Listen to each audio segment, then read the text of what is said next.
Earlier this year, I was diagnosed with PCOS, also known as Polycystic Ovary Syndrome. It affects around 7 to 10% of women. It has no known cause and no known reason for why 7 to 10% of women are affected by this disorder. I want to start a little series on this channel where I kind of show how I'm living with PCOS, how PCOS is affecting my life, and how I'm gonna try and thrive with PCOS, because it's a lifelong condition that you actually can never get rid of.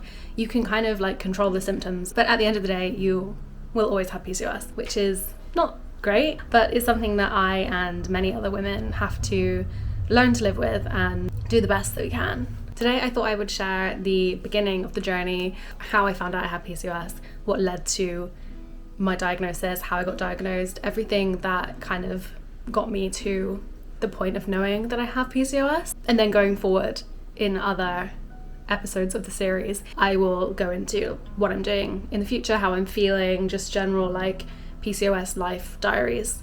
I think that's what I'm going to call it. Make sure you subscribe if you're interested in seeing that, if you have PCOS, if you have tips, if you want to know what's going to work, what's not going to work. Everyone's PCOS is different, so we're not going to be exactly the same. We're not going to be exactly on the same wavelength, exactly the same symptoms, but hopefully there is some overlap between everyone with PCOS. There must be some things in common to all fit under the same umbrella. I have always been kind of suspicious that I have PCOS. It's just one of those things that you hear about floating around. There's also other disorders that affect things like your period and your mood and everything.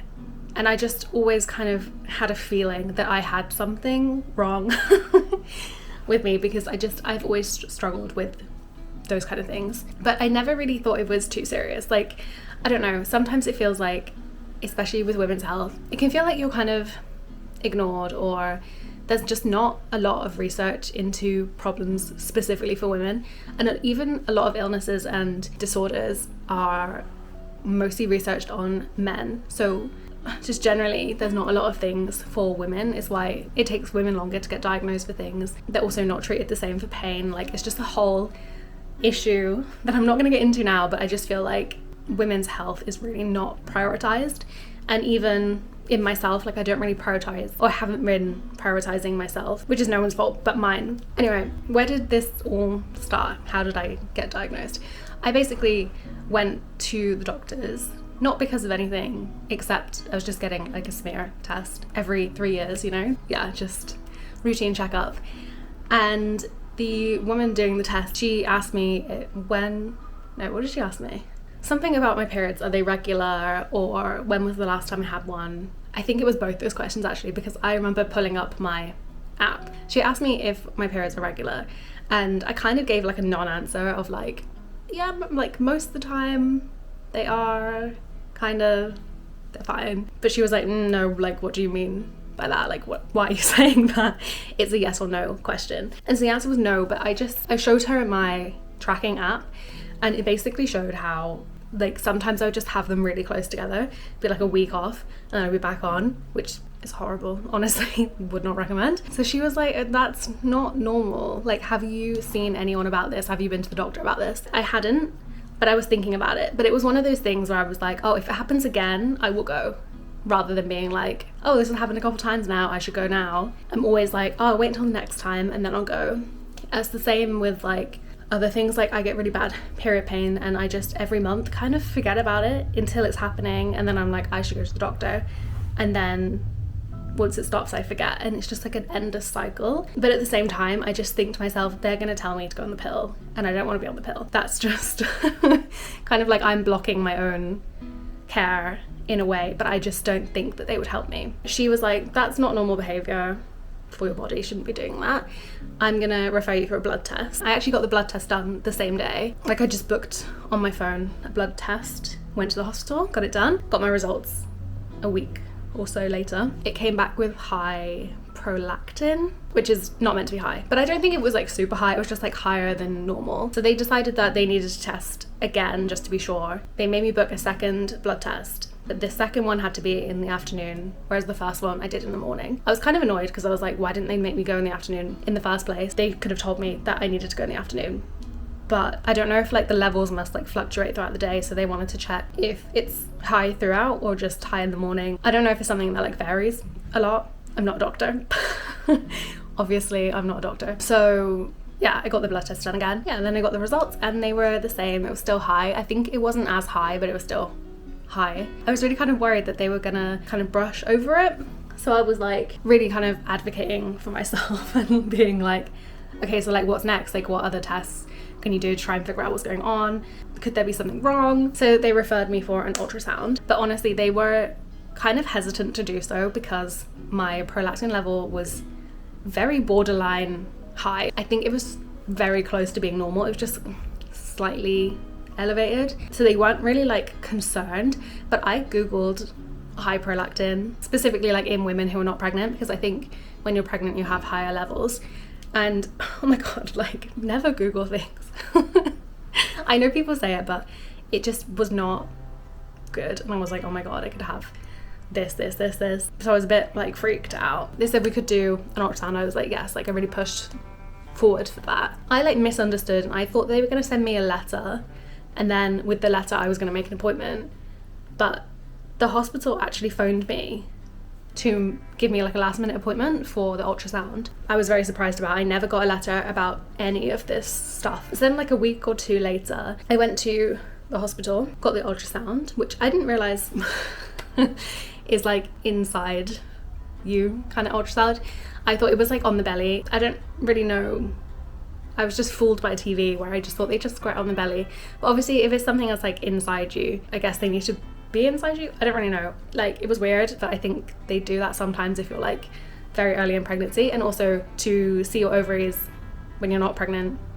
I guess they have to do that too. So yeah, that was definitely an experience. I was looking at the screen, but it was kind of like really freaky because I didn't like the fact that I could see what was inside my body. Like it just really freaked me out. I'm not usually someone who's like, I don't know, squeamish, but for some reason looking at the scan and knowing that it was like coming from somewhere in my body, it was just like too much. I couldn't really look at the screen and like make conversation with the lady. I was just like, this is all very much too much. But then I did ask her like, what is she seeing? Is there cysts there? And she said yes, there are cysts, and she was like measuring them on the screen, counting them and seeing how many there are like on each ovary, because obviously got one on each side. She said this is like a typical scan for someone who has PCOS, but she can't diagnose me with PCOS because it has to be done with my doctor, and there's more than just one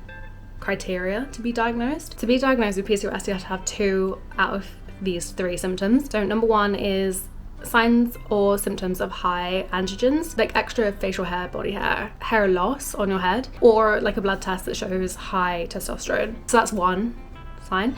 The next one is irregular or absent periods, and the third one is polycystic ovaries on an ultrasound scan. So you need to have 2 out of 3 symptoms. I feel quite lucky that I don't have the facial hair or acne. I think acne is also caused by the androgens. My testosterone levels are pretty fine from what I know. I mean, they didn't flag it as something being wrong.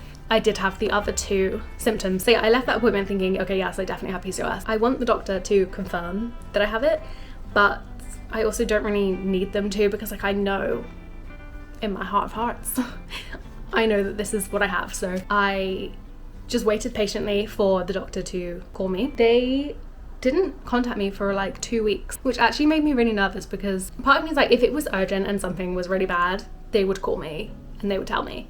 But on the other side, I was like, are they not going to call me at all? Because sometimes with test results, like if there's nothing wrong, they don't tell you. Like you have to phone up and ask for it. So I think I ended up phoning the doctor, spoke to the receptionist, was like, I want to get my test results. Like, are they here yet?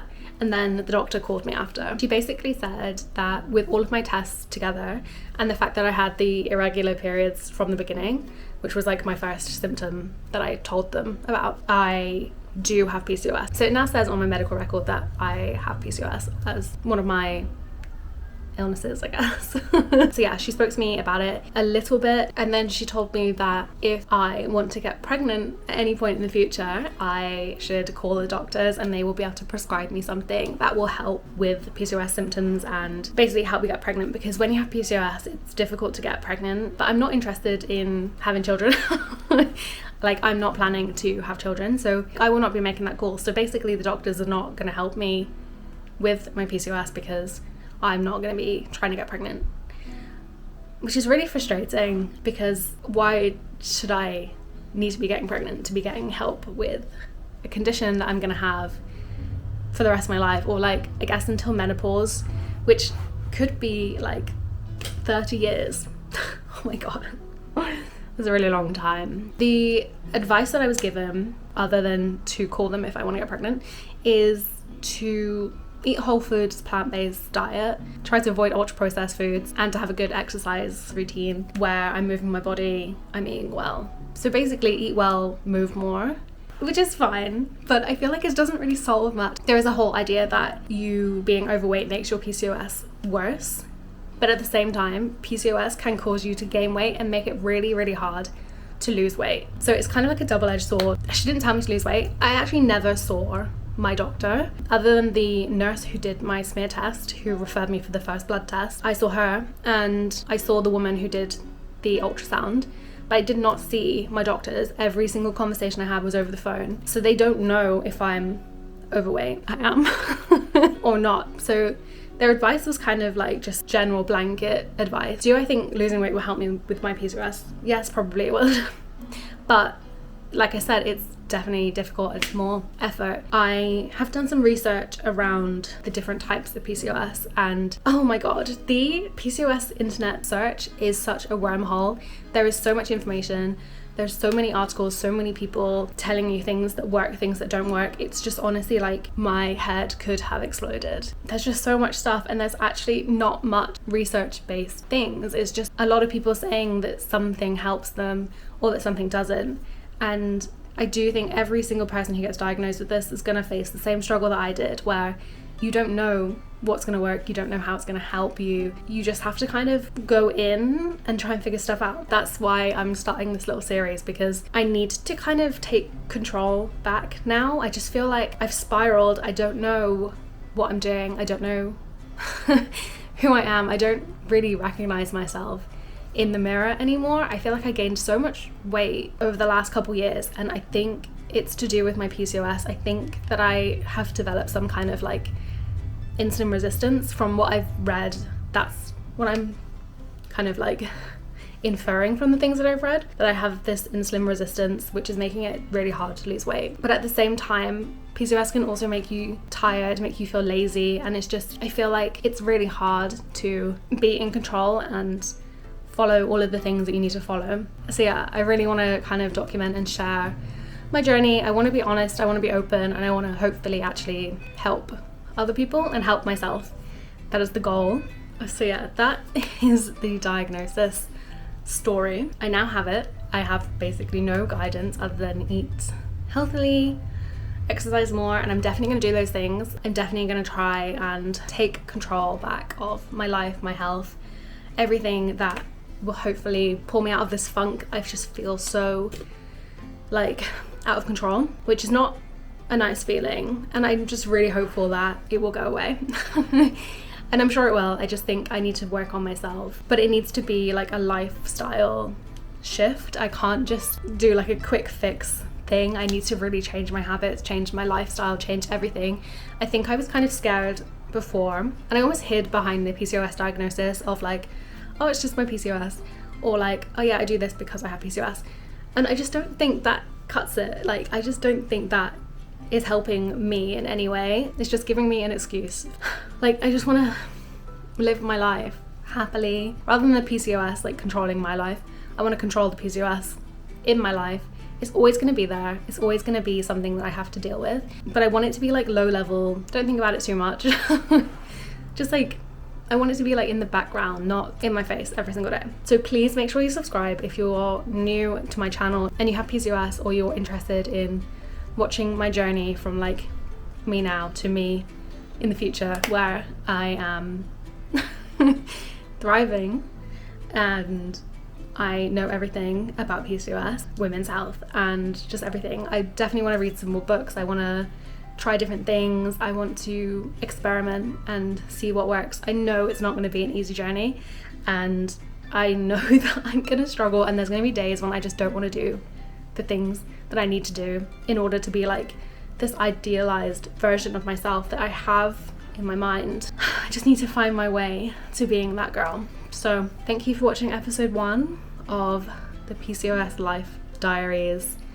Is that what I was going to call it? I actually can't remember. I said something at the beginning which I think was good, and yeah, hopefully I didn't forget to say anything, but to be honest, I will just mention it in another video if there's anything I missed. If you have any questions, of course, just let me know in the comments, and I will see you for the next episode soon. Bye.